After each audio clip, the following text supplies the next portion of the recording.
국민 여러분 안녕하십니까? 개혁신당 경기 화성시을 국회의원 이준석입니다. 제가 이번에 대표 발의하여 여러분께 소개할 법안은 전기통신금융 사기 피해 방지 및 피해금 환급에 관한 특별법 일부 개정 법률안입니다. 이 보이스피싱 같은 건 우리가 많이 좀 다뤘지만은 중고거래 사기 때 이용된 계좌들 같은 것들 이런 것들도 사실 계좌를 빨리 차단시킬 수 있어야 되는데 보이스피싱은 우리가 지금 전기통신금융사기 피해 방지 및 피해금 환급에 관한 특별법으로 바로 신고하면은 계좌 막아버리지 않습니까? 근데 중고거래는 막는 데 있어가지고 엄청나게 복잡한 절차가 필요합니다. 그래서 경찰에 신고를 하고 확인되어가지고 사실 계좌 동결이나 차단으로는 지금 피해를 구제할 수 없는 상황이거든요. 사실 이런 부분에 대해서 형법상 사기죄 말고 특별한 중고거래 사기에 대한 입법이 필요하다는 취지에서 어떻게 생각하십니까? 이번 개정안은 지난 국회 가방위 국정감사에서 제가 중고거래 사기 등과 불법 수익 차단을 위한 법적 근거를 마련하는 것이 필요하다고 과기부에 지적한 내용을 담고 있으며 보이스피싱에 비해 상대적으로 대응이 미비한 중고거래 사기에 이용되는 계좌를 빠르게 지급정지가 가능하도록 함으로써 피해자의 신속한 구제를 도모할 수 있을 것입니다.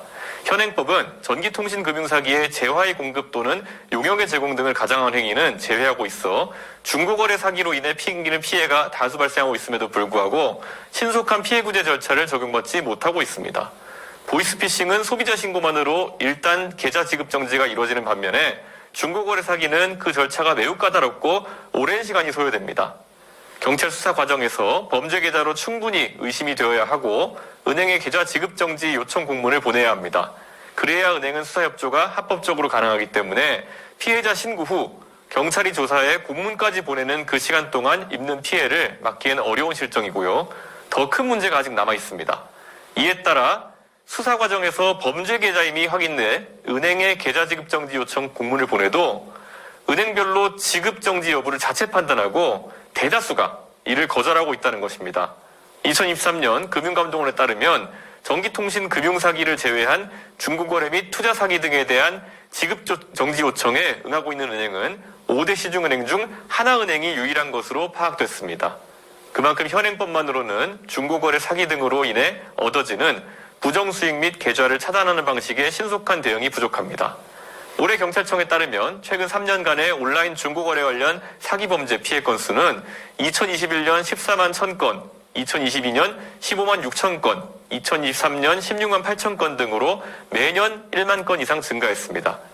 중고거래 특성상 소액 사기가 많아 접수되지 않은 사건까지 포함하면 통계보다 많은 피해가 있을 것으로 예상됩니다. 개정안은 이런 문제를 해결하기 위해서 재화의 공급 또는 용역의 제공 등을 가장한 행위, 즉 중고거래 역시 전기통신금융사기 범위에 포함합니다. 전자게시판 서비스 제공자 또는 통신판매 중개자가 사기 이용 계좌로 의심되는 정보를 금융회사에 제공해 지급정지 조치가 가능하도록 함으로써 소비자의 신속한 피해 구제를 도모할 수 있게 됩니다. 국민 여러분께서는 다들 한 번쯤 중고거래 경험이 있으실 겁니다.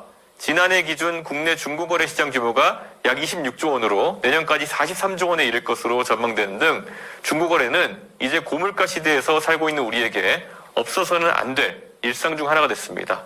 제가 이번에 대표 발의한 개정안은 이러한 일상에 더 이상 중고거래 사기로 인한 피해자가 발생하지 않도록 중고거래 소비자를 보호하기 위한 중요한 한 걸음이 될 것입니다.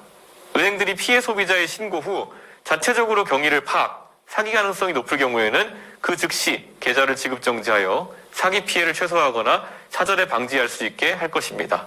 저 이준석은 이번 개정안이 여야를 막론하고 많은 동료 의원님들께서 뜻을 함께 해주신 만큼 조속히 통과될 수 있도록 최선을 다하겠습니다. 감사합니다.